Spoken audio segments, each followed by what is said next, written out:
Loki season 2 episode 2 break down இந்த வீடியோவில் நம்ம பார்க்க போகிறோம். ஃபர்ஸ்ட் எபிசோடோட இந்த எபிசோடில் ஒரே சீனில் ஆக்ஷன் வந்துருக்குங்க. ஆக்ஷன் இந்த சீரிஸில் பெருசாக கிடையாது, கொஞ்சம் இன்ட்ரெஸ்டிங்காக கொஞ்சம் டிஃப்ரெண்ட்டாக போயிட்டு இருக்கோம். பட் அப்செட்லி பார்த்தீங்கன்னா நிறைய டெக்னிக்கல் டேர்ம்லாம் யூஸ் பண்ணாங்க. அது புரிஞ்சுக்கிறதுக்கு கஷ்டமாக இருந்தாலும் ஆஸ் யூஷுவல் பார்த்தீங்கன்னா அதை நான் உங்களுக்கு விளக்கி சொல்கிறேன் இந்த இடத்துல. ஆரம்பிச்சிடலாமா? ஓப்பனிங்காக பார்த்தீங்கன்னா 1977 நம்ம ஓபிஎஸ் லோக்கியும் போய் பார்த்தீங்கன்னா நம்ம ஹண்டர் எக்ஸ்பையை தேடிக்கிட்டு இருக்காங்க. இந்த யூனிவர்ஸில் பார்த்தீங்கன்னா ஆக்சுவலி அவன் பிராட் உல்ஃப் அப்படின்ற ஒரு ஆக்டராக இருந்துகிட்டு இருக்கான். இது அவனோட ரியல் லைஃபாக இருக்க வாய்ப்பு இல்லைங்க. பாசிபிளி பார்த்தீங்கன்னா ஆக்சுவலி வந்துட்டு ஜென்ரல் டாக்ஸ் எல்லாம் சேர்ந்து அந்த டைம்லைனை ப்ரூவ் பண்ணிட்டு இருப்பாங்களே, பாசிபிளி வந்துட்டு நான் இந்த டைமில் நீ வாழ்க்கை வாழ்ந்துக்கிறேன் அப்படின்னு வந்துட்டான் போட்டிருக்கு. அதனால் பார்த்தீங்கன்னா இப்போ ஒரு ஆக்டராக இருக்கிற மாதிரி காட்டியிருப்பாங்க. ஏகப்பட்ட மூவி போஸ்டர்ஸ் தேட்டர்லாம் இருந்துகிட்டு இருக்கோம். அந்த இடத்துல கூட உங்களுக்கு நடிகையோட ஏதோ சம்மந்தம் போல அப்படின்னு அந்த இடத்துல பேசிக்கிட்டு இருக்காங்க. ஹாலிவுட்லேயும் நீங்கள் விட மாட்டீங்களாடா. ஸோ அந்த இடத்துல பார்த்தீங்கன்னா ஆக்சுவலி நம்ம லோக்கி மொபியூஸை என்ன நினைக்கிறாங்கன்னா, இவன் வந்துட்டு இந்த இடத்துல ஜஸ்ட் ஒரு அண்டர் கவரில் இருந்துகிட்டு இருக்கான், ஆக்டர் மாதிரி நடிச்சு ஏமாத்திட்டு இருக்கா அப்படி மாதிரி நடிச்சிட்டு இருக்காங்க. ஆனால் லோக்கிக்கு புரிஞ்சு போச்சு, அவன் ஓடிக்கிட்டு இருக்கான்ல, ஓடுறான், சரி போய் புறா வாடா அப்படின்ற மாதிரி இப்போ தான் அவனை தேடி போயிட்டு இருக்காங்க. ஆக்சுவலி அண்டர் எக்ஸ்பை டிவியை கிட்ட இருந்தும் இவன் கிட்ட எஸ்கேப் ஆகிட்டு இருக்கான். அண்ட் பிராட் உல்ஃப் நடிக்கிற அந்த படத்தோட பேர் பார்த்தீங்கன்னா ஜேனியக். இது என்ன வித்தியாசமாக பேருன்னு தெரியல, ஜேனியக்னு மேனியக் மாதிரி. அந்த படத்தை ஆக்சுவலி பார்த்தீங்கன்னா இவன் ஒரு இது வந்துட்டு ஆக்ஷன் படம் கிடையாது, இது ஒரு சினிமா அப்படின்ற மாதிரி அவன் பேசியிருப்பான். ஆக்சுவலி இது பாசிபிளி மார்ட்டின் ஸ்கார்செஸேயான ஒரு ரெஃபரன்ஸாக இருக்கலாம். அப்சல்யூட் சினிமான்னு அந்த மீம் டெம்ப்ளேட் இருக்குல்ல, பாசிபிளி அதுக்கான ரெஃபரன்ஸாக இருக்கும். நான் கூட ஜேனியக்னு மார்வல் ஏதாவது கேரக்டர் இருக்குமோ அப்படிமா தேடி பார்த்தேன், அப்போல்லாம் கிடையாதுங்க. இது ஜஸ்ட் ஒரு சின்ன ஒரு ஹிண்ட் மாதிரி தான் கொடுத்துருக்காங்க, பேரை மாற்றிருக்காங்க. அண்ட் ஆக்சுவலி பார்த்தீங்கன்னா நம்ம லோக்கி வந்துட்டு ஆக்சுவலி அவன் துரத்திட்டு போயிட்டு இருக்காரு. லோக்கி ஆக்சுவலி ஒரு கார்டு தான், அவனை ஈஸியாக பிடிச்சிருக்கலாம். பட் ஃபஸ்ட்டு நேர் வழியில் போகணும்னு நினைக்கிறாரு, நேர்கொண்ட பாரு மாதிரி அவனை கரெக்டாக பிடிக்கலாம்னு நினைக்கிறாரு. பட் அவன் பார்த்தீங்கன்னா அந்த டைம் பேண்டையும் அந்த டெம்பேடையும் யூஸ் பண்ணி தனித்தனியே பார்த்தீங்கன்னா ரிவர்ஸ் பண்ணிக்கிறான். ஸோ ரிவர்ஸ் பண்ணி பல இடத்துக்கே வந்துடுறான். இப்போ இனி அவங்ககிட்ட நல்ல வழியிலலாம் போன வேலைக்காவது வக்காலி பார்த்துக்கிறடா அப்படின்னு சொல்லி ஒரே போட்டு வில்ல மாதிரி அந்த இடத்துல நடந்து வந்து, அது சொல்லி வில்ல தான் செம்ம நடந்து வந்து அந்த இடத்துல ஏகப்பட்ட இலிஷன் சீமே கிரியேட் பண்ணுவார். எப்படியோ கிரியேட் பண்ணி அவனையுமே பார்த்தீங்கன்னா ஒரு இடத்துல கார்னர் பண்ணி லாக் பண்ணிடுவாங்க. இனிமேலே அந்த சீன் சூப்பராக இருக்குங்க. லோக்கியோட வில்லத்தன்மை அந்த இடத்துல சூப்பராக இருக்கும். வில்லனா பார்க்கணும்ப்பா, அப்போ தான் பயங்கரமாக இருக்கும். அண்ட் லோக்கி ஆக்சுவலி பார்த்தீங்கன்னா அவனை ஒரு மூலையில் கார்னர் பண்ணி 3 லோக்கியாக மாறி பத்ததுக்கு பார்த்தீங்கன்னா அந்த ஷேடோ மேஜிக் யூஸ் பண்ணி அவனை கட்டுப்படுத்துற மாதிரி காட்டுவாங்க. என்னப்பா ஜாக்கி சான் ஷேடோ கான்ஸ்லாம் வந்து ஹெல்ப் பண்ணுதா, இல்லை சங்ஜிங்குவா இருக்குமோ அந்த மாதிரி இருக்குமோ அப்படிலாம் யோசிச்சா வெளியே ஆக்சுவலி ஷேடோ மேஜிக் அதை யூஸ் பண்ணி அப்படியே பார்த்தீங்கன்னா அவனை லாக் பண்ணி டிவிக்கு இப்போ தூக்கிட்டு போயிடுறாங்க. ஹண்டர் எக்ஸ்பையை இப்போதைக்கு டிவிக்கு பார்சல் பண்ணிட்டாங்க. டிவிக்கு பார்சல் பண்ணிட்டு அவனை தூக்கிட்டு வந்து அவன் ஆக்சுவலி பார்த்தீங்கன்னா எதுக்காக இந்த இடத்துக்கு போனான் அப்படின்ற மாதிரி தான் மோபிஸ் கேள்வி கேட்டுருப்பாப்புல. ஏன்னா வந்துட்டு ஹண்டர் எக்ஸ்பை ஒரு ஸ்ட்ராங்கான ஹண்டர், அவன் இந்த மாதிரி போய் வந்துட்டு இருக்கானா, அவனுக்கு ஏதோ நம்ம கிட்ட மறைக்கிறான் அப்படின்றத மோபிஸ் கரெக்டாக கண்டுபிடிச்சிடுறாரு. ஸோ இப்போதைக்கு அவனோட இந்த டெம்பேட் தான் அவங்க சர்ச் பண்ணலாம் அப்படி மாதிரி எடுத்துகிட்டு போகிறாங்க. இந்த டெம்பேட்ல ஏதோ ஒன்று வித்தியாசமாக இருக்குது, இதை ஓபி கிட்ட கொடுத்து என்னென்னு பார்க்கலாம் அப்படின்றதுக்காக எடுத்துகிட்டு போகிறாங்க. ஓபி ஆக்சுவலி பார்த்தீங்கன்னா ஆல்ரெடி அந்த டெம்போரல் எக்ஸ்ட்ராக்டர் இருக்குல்ல, அதில் வேலை செஞ்சுக்கிட்டு இருக்காரு அந்த டைம் லூமை சரி பண்ணுறதுக்காக. ஸோ இப்போ இந்த டெம்போரல் லூமில் இதை வச்சு தான் சரி பண்ணும் அப்படின்னு அவர் அந்த டெம்போரல் அந்த டைம் லூம் மிஷினில் வேலை செஞ்சுக்கிட்டு இருக்காரு. அது பேர் ஆரா எக்ஸ்ட்ராக்டர், அதில் வேலை செஞ்சுக்கிட்டு இருக்காப்புல. அந்த இடத்துக்கு தான் பார்த்தீங்கன்னா லோக்கி மொபைல்ஸ் வந்து டெம்போரல் பேடை கொடுக்குறாங்க. எனக்கு இங்கே வேறு முக்கியமான வேலை இருக்குப்பா, அது முக்கியமாக இது முக்கியமா, அதுதான் ரொம்ப முக்கியம் அப்படின்னு தாங்க இதை நீங்களே வச்சுக்கோங்க, என்னோட மேனுவல் யூஸ் பண்ணி நீங்களே இது எப்படியாச்சும் படித்து சரி பண்ணுங்க அப்படி மாதிரி கொடுத்து விட்டுறாரு. அவங்களுமே அங்கே போய் உட்காந்து டெஸ்கில் உட்காந்து சரி பண்ண தான் பார்த்துக்கிட்டு இருக்காங்க. லோக்கி மொபைல்ஸும் கடைசியில் டெஸ்க் ஜாபுக்கு வந்துட்டாங்க. அவங்க ஆக்சுவலி பார்த்தீங்கன்னா அந்த டெம்போரல் பேடை வச்சு என்ன பண்ணலாம் அப்படி மாதிரி தான் அதை செக் பண்ணிட்டு இருக்காங்க.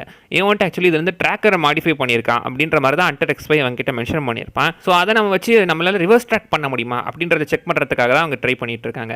சைடில் பார்த்தீங்கன்னா ஆக்சுவலி நம்ம கேசி வந்துட்டு அண்டர் B-15 பேசிட்டு இருப்பான். அங்கே என்ன சொல்லுவானா வந்துட்டு அவங்க வந்துட்டு ரெவனாரன்ஸ்ல தான் தேடிட்டு இருக்காங்க. அதை பற்றி பேசிட்டு அப்படியே பார்த்தீங்கன்னா இந்த இடத்துக்குமே வந்துடுறாங்க. ஸோ லோக்கி கிட்ட இருக்கிற அந்த ஒரு டெம்பேடை நம்ம கேசி வாங்கி பார்க்குறாரு. ட்ராக்கரை மாடிஃபை பண்ணுறதுக்குலாம் வாய்ப்பே இல்லை அப்படின்னு கேசி தான் சொல்கிறாரு. ஏன்னா ஆக்சுவலி பார்த்தீங்கன்னா அவர் அந்த மேனுவல் புக்கை முழுசாக படித்து முடிச்சிட்டாரு. அதனால் அவருக்கு A to Z எல்லாமே தெரிஞ்சிருக்கு. ஸோ டெம்பேடில் இருக்கிற ட்ராக்கர்லாம் மாடிஃபை பண்ண முடியாது அப்படின்றது தெரிஞ்ச உடனே ஹண்டர் எக்ஸ்பை நம்மளை ஏமாத்துறான்டா, ஃப்ராட் பண்ணுறானா, இப்பயே போய் அவனை என்ன பண்ணுறான் பாரு அப்படின்னு சொல்லி 3 பேருமே அவனை விசாரிக்கிறதுக்காக கிளம்புறாங்க. இப்போ அவனை பயன்படுத்தி விசாரிக்கலாம் அப்படின்றதுக்காக இவங்க 3 பேர் உள்ளே போவாங்க. அவனை உள்ளே இருக்கிற அவன் இவங்க 3 பேர்த்த வச்சு வாங்கிட்டு இருப்பான்.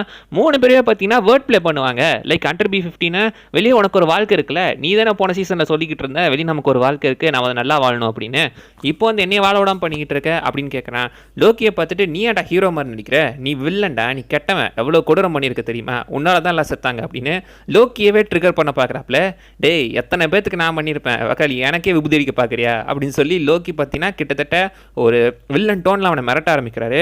அதுக்கும் அசர்லையே இவ்வளோ பற்றியும் அப்படியே எஸ்கேப் ஆயிட்டான். நம்ம ஓபிஎஸ் தான் பார்த்தீங்கன்னா பின்னாடி பிடிச்சிட்டு இருப்பா நம்ம பேசிக்கலாம் அப்படின்னு சொல்லி மோபியஸ் தான் பார்த்தீங்கன்னா பின்னாடி எடுத்து விட்றாப்புல. அண்ட் மோபியஸுமே பார்த்தீங்கன்னா அவன் வச்சு வாங்கிட்டு இருக்கான். நீயுமே வந்துட்டு உன்னை நீயே ஏமாற்றிக்கிட்டு இருக்க, உனக்கு என்ன தெரியும் அப்படின்ற மாதிரி அவன் மோபியஸே பேச மோபியஸ் பட்டு நடிச்சிடுறாங்க. லைக் லோக்கியே கண்ட்ரோலாக இருக்க சொன்னவர் மோபியஸ் பற்றி ஆக்சுவலி ஒரே அடி அடிச்சிடறாரு. ஏன்னா உள்ளே போகிறதுக்கு முன்னாடி மோபியஸ் தான் இவங்க 2 பேருக்கு கிளாஸ் எடுத்திருப்பாரு. உள்ளவன் என்ன வேணா நம்மளை பேசிட்டு இருக்கார் பண்ணுவான், பார்த்து கேர்ஃபுல்லாக இருங்க அப்படின்னு சொன்னவர் கடைசியில் அவரே போய் கை வச்சிட்டாரு. ஸோ செம்ம காண்டில் இருக்காப்புல. ஸோ மோபியஸ் கோமாக்கன்றத உணர்ந்த லோக்கி இவனை அப்படியே சமாதானப்படுத்தும் அப்படின்றதுக்காக டேரெக்டாக பார்த்தீங்கன்னா இப்போ அவங்க கேண்டீனுக்கு போயிட்டு இருக்காங்க. கேண்டீன் போய் தான் சமாதானப்படுத்திங்களா, பரவாயில்ல என் இனமடா நீ அப்படி சொல்கிற மாதிரி தான் இருக்குது. ஸோ இப்போ வந்துட்டு 2 பேருமே லெமன் கேக் சாப்பிட்டுக்கிட்டு இருக்காங்க. அந்த இடத்துல தான் கோவத்தை பற்றி பேசிகிட்டு இருக்காங்க. 2 பேருமே கோவத்தை பற்றி பேசிட்டு எங்கள் அப்பா மேலேயும் அண்ணன் மேலேயும் கோவப்பட்டதுனால தான் நான் டேரெக்டாக பூமிக்கு வந்து அவெஞ்சர்ஸ் கூட சண்டை போட்டேன் அப்படின்ற மாதிரி அவர் அந்த இடத்துல பேசிக்கிட்டு இருக்காப்புல. ஸோ இப்போ அவனை எப்படியாவது பேச வைக்கணும் ஹண்டர் எக்ஸ்பை அப்படின்றதுக்காக எகைன் இங்கே ஒரு பிளானை போடுறாங்க. அவங்க அங்கே இந்த பக்கம் பிளானை போட இந்த பக்கம் ஆக்சுவலி பார்த்தீங்கன்னா இந்த மோபி வந்துட்டு அந்த ஆல் எக்ஸ்ட்ராக்டர் சரி பண்ணி இந்த மிஷினை ஓப்பன் பண்ணலாம் அப்படின்றதுக்காக பார்க்குறாப்புல. அங்கே தான் பார்த்தீங்கன்னா டெம்போரல் ஆரா இன்வாலிட் அப்படின்னு சொல்லி காட்டுது. ஸோ ஆனால் இந்த கோடு எழுதுனதே இவர் தான். டெம்போரல் இன்வைட் ஆகும்போது எப்போ இது வரும் அப்படின்ற மாதிரி தான் நினச்சிக்கிட்டு இருக்காரு. ஸோ அது அப்போதைக்கு அந்த இடத்துல அது வேலை செய்யலை. ஆக்சுவலி இந்த கோடெல்லாம் என்ன தான் ரீட் பண்ணதாக இருந்தாலும் இவராக இருந்தாலும் பாசிபிளி இதோட கண்ட்ரோல் மொத்தமாக ஈஹூரிமைன்ஸ் கிட்ட இருக்க வாய்ப்பு இருக்குது. ஆனால் தான் இந்த பிரேக் டோர் ஓப்பன் ஆக மாட்டேங்குது, பெரிய பிரச்சனையாகிட்டு இருக்கு அப்படின்னு பார்த்துட்டு இருக்காரு. ஏன்னா இப்போதைக்கு அந்த டெம்போரல் ஆரா ஓவர் ரைட் ஆகிட்டு இருக்கு. சரி, இந்த டெம்போரலும் ஓவர் ரைட் ஆகிட்டு இருக்கு. இப்படியே ஓவர் ரைட் ஆனால் மொத்த டிவியுமே மில் டவுன் ஆயிரும் அப்படின்னு மென்ஷன் பண்ணுவார். ஸோ இப்போதைக்கு டிவியே அழியிற நிலமையில் இருந்துகிட்டு இருக்கு. இதே இடத்துல தான் ஓபிக்கு ஹெல்ப் பண்ணுறதுக்காக நம்ம கேசியை அண்டர் B15 கூட்டு வந்திருப்பாங்க. அங்கே தான் தெரியுது கேசி வந்துட்டு ஆக்சுவலி நம்ம ஓபியோட ஒரு நல்ல ஃபேன் பாய் மாதிரி. லைக் அவரோட மேனல் புக்கை ஃபுல்லாக படிச்சுட்டு மகானே நீங்கள் தானே அந்த புக்கில் வந்து ஒரு ஆட்டோகிராஃப் போடுங்க மகானே அப்படின்னு சொல்லி ஆட்டோகிராஃப் வாங்கிட்டு இருப்பாப்ல. ஸோ நல்லா இருக்கு, அது ஆக்சுவலி பார்க்க நல்லா இருந்துச்சு. ஏன்டா என்ன பிரச்சனை போயிட்டு இருக்கு, 2 பேரும் இதான் பண்ணிட்டு இருக்கீங்களா அப்படின்னு அண்டர் B15 சைடில் ஒரு மாதிரி பார்ப்பாங்க. இந்த பக்கம் கட் பண்ணி நம்ம லோக்கி மோபியஸும் பார்த்தீங்கன்னா திரும்ப அகைன் அண்டர் எக்ஸ்பை விசாரிக்கிறதுக்காக வராங்க. அங்கே பார்த்தீங்கன்னா அப்படியே வெளியே நம்ம உன்னை டார்ச்சர் பண்ணி விசாரிக்க போகிறோம் அப்படின்னு சொல்லி மோபியஸை பார்த்தீங்கன்னா வெளியே போட்டுற மாதிரி போட்டிட்டு லோக்கி உள்ளே பார்த்தீங்கன்னா அந்த மிஷினை வச்சு அவனை கிட்டத்தட்ட சுருக்கி கொள்ற மாதிரி டார்ச்சர் பண்ணி விசாரிப்பாப்புல. அவன் பயத்தில் இருக்கிற அத்தனை உண்மையுமே கக்கிடுறான். அப்புறம் தான் தெரியுது இது மோபியஸ் அண்ட் லோக்கி 2 பேரும் சேர்ந்து போட்ட பிளான் தான். 2 பேரும் ஒர்க் அவுட் பண்ணி இப்போ சில்வி எங்கே இருக்கா நான் காட்டுறேன் அப்படின்றதுக்காக சில்வியை பார்க்கறதுக்காக கூட்டு போயிட்டு இருக்காங்க. அண்ட் அங்கே பார்த்தீங்கன்னா இதான் மாப்பிள்ள இந்த இடம் அரண்மனையை பார்த்தாச்சுல, வாங்க எங்கே ஓடுற நெல் வா நம்ம போய் பார்த்துட்டு வரோம் அப்படின்னு சொல்லி இப்போ ஃபர்ஸ்ட் லோக்கி உள்ள பேசுறதுக்காக போறாப்புல. எனக்கு 5 நிமிஷம் தான் பிரேக்கு, ஒழுங்கா பேசிட்டு போ அப்படின்னு சொல்லும் போது அங்கே பெரிய பிரச்சனை போயிட்டு இருக்கு. அப்படின்ற மாதிரி நம்ம லோக்கி என்னதான் எடுத்து சொல்ல நினைச்சாலும் இனி டிவியை பற்றி எனக்கு எந்த கவலையும் கிடையாது, அவனுங்க எக்கேட கெட்டு போறானுங்க, நான் இனிமேல் இப்படி தான் இருப்பேன், எனக்கு பிடிச்ச வாழ்க்கையை வாழ்ந்துட்டு இருக்கேன் அப்படின்ற மாதிரி பார்த்தீங்கன்னா எகைன் இந்த பக்கம் நம்ம சில்வியே பேசிட்டு இருக்காங்க. சைடில் நம்ம ஹண்டர் எக்ஸ்வை மோபியஸை சாப்பிட்டுட்டே பேசிட்டு இருக்காங்க. அங்கே தான் ஹண்டர் எக்ஸ்வை அந்த இடத்த விட்டு போகிறதுலையே குறியா இருப்பான். ஏன்டா இப்படியே இருக்கு அப்படின்னு சொல்லி அங்கே தான் நம்ம ரென்ஸில் இருக்கு சாரி நம்ம மோபியஸ்க்கு ஆக்சுவலி டவுட் வருது. டவுட் வந்த உடனே பார்த்தீங்கன்னா என்னென்னு விசாரிக்கும் போது தான் தெரியுது இந்த இடமே அழிய போது, எல்லாருமே சாக போகிறாங்க அப்படின்னு மாதிரி வெளியே வந்த உடனே நல்ல வாய் வைக்கிறான். வாயை மூடுறா, ஏன்டா வாய் வைக்கிறா, என்ன பிரச்சனைன்னு சொல்கிறான்னு கேட்கும்போது தான் ஆக்சுவலி இந்த இடத்துல பெரிய பிரச்சனை அப்படின்னு சொல்ல வரும்போது கரெக்டாக சில்வி வந்து அவன் நெஞ்சிலே கை வச்சு அவனோட ஞாபகத்தில் என்ன இருக்குது அப்படின்னு செக் பண்ணி பார்க்குறாங்க. செக் பண்ணி பார்த்தா தான் தெரியுது இந்த இடத்த மொத்தத்தையுமே பார்த்தீங்கன்னா ஜெனரல் ஆக்ஸ் கீழே வந்த அந்த மொத்த படையுமே சேர்ந்து எல்லா டைம்லேயுமே பொதுக்கி கரெக்டாக ப்ரூன் பண்ணிக்கிட்டு இருக்காங்க. இதை டிவியிலேருந்து மற்றவங்களும் பார்த்துட்டு இருக்காங்க. ஏன்னா டிவியிலேருந்து மற்ற டைம்லைன்ஸ் எல்லாமே பிரான்ச் ஆகிறது கொஞ்சம் கொஞ்சமாக அழிஞ்சிக்கிட்டு இருக்கு. ஜெனரல் டாக்ஸ் அந்த பக்கம் ஒரு யூனிட்டே வச்சு அவன் அந்த டெம்போரல் பேட் அந்த டெம்பேட்ஸ் எல்லாம் யூஸ் பண்ணி எல்லாருமே எல்லாத்தையுமே பார்த்தீங்கன்னா இப்போதைக்கு டைம் ப்ரூன் பண்ணிக்கிட்டு இருக்காங்க. ப்ரூனிங் பண்ணும்போது ஆக்சுவலி கிட்டத்தட்ட ஒரு 30 to 40% எல்லாமே ப்ரூன் ஆயிடுச்சு அப்படின்னு மாதிரி மென்ஷன் பண்ணுவாங்க. பட் எப்படியும் அந்த பக்கம் நம்ம மோபியஸ் லோக்கி சில்வின் எல்லாருமே ஒன்று சேர்ந்து அதை தடுத்து நிறுத்திடுறாங்க. அவங்களோட பவர்ஸை கம்பைன் பண்ணி அதை தடுத்துடுறாங்க.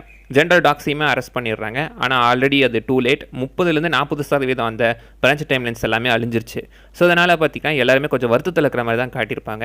அண்ட் சில்வியுமே அந்த இடத்துல வந்துட்டு என்ன சொல்கிறாங்கன்னா இந்த இடமே ஒரு ராட்டன் பிளேஸ், இதெல்லாம் ஒரு குப்பை அழுகி போன இடம், இந்த டிவியை தான் எல்லாத்தையும் பாதுகாக்குதுன்னு நீங்கள் நினச்சிட்டு இருக்கீங்க, ஆனால் இந்த டிவியை தான் உண்மையிலேயே எல்லாத்தையும் அழிச்சிக்கிட்டு இருக்கு அப்படின்ற மாதிரி அவங்க அந்த இடத்துல மென்ஷன் பண்ணுவாங்க.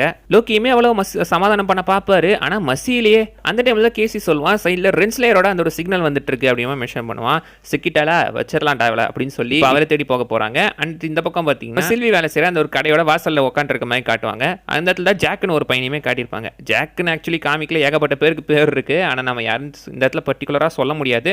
ஸோ குத்துமைப்பாக ஏதோ ஒரு கேரக்டருங்க ஜாக்கு அப்படின்னு சொல்லி வச்சுருந்துருக்காங்க. ஸோ இந்த இடத்துல பாசிபிளி அவங்க 2 பேரும் ஃப்ரெண்ட்ஸாக இருக்கலாம்.